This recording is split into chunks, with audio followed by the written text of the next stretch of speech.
Welcome to Football Talks. Today I am going to talk about the Premier League game played between Chelsea and Manchester City. Let's take a look at the starting lineups and formations first.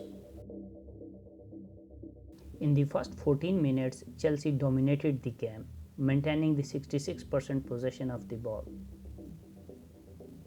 They would build the attack from back, but City were equal to task. They could not pose any goal scoring threat.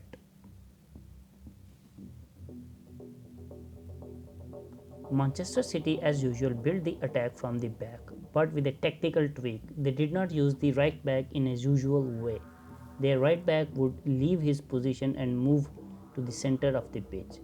City used Cancelo's position to create their first goal scoring chance. Stones passed the ball to Sterling on the right flank. Sterling passed the ball to unmarked Cancelo. Cancelo found De Bruyne with a very good through ball, but De Bruyne missed the chance by about a feet. Manchester City created 4 more clear chances in the first half and scored 3 goals. A bit of luck was involved in all of their 3 goals. Their first goal came in the 18th minute. It started when Diaz found unmarked Rodri. Rodri tried to pass the ball to De Bruyne. He allowed the ball to go to Zinchenko when pressed by the Chelsea player. Zinchenko crossed the ball to Foden, who laid it to Gundogan, albeit with a slight difficulty as ball was travelling fast. Gundogan allowed the ball to get past him, turned around and put it in the net. The ball brushed the hands of keeper before going in. Now let's talk about the second goal. The goal involved huge luck as well.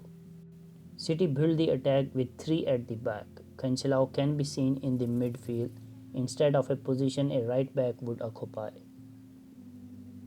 Rodri gets the ball from keeper, passes it back to Diaz. Gundogan gets it from Diaz and passes it back to left back. Zinchenko found De Bruyne, who tried to give it to the Foden in his strides. Thiago Silva cleared the misdirected pass, but it fell nicely in the strides of De Bruyne again. He took full advantage of this lucky scenario and was able to find Foden through the cluster of Chelsea defenders. Foden was able to put the ball in the net through a narrowest of gaps.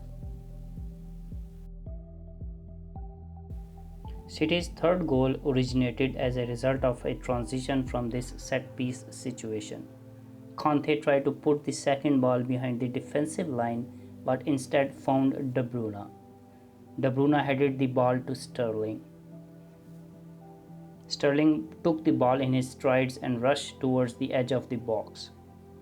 He somehow managed to get the shot on the goal, but his shot hit the post and came back to De Bruyne, who put it back inside the net.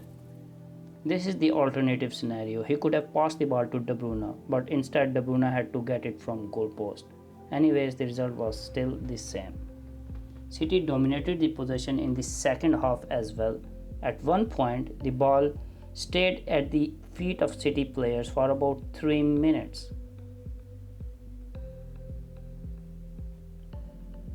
Chelsea's only goal came in the stoppage time.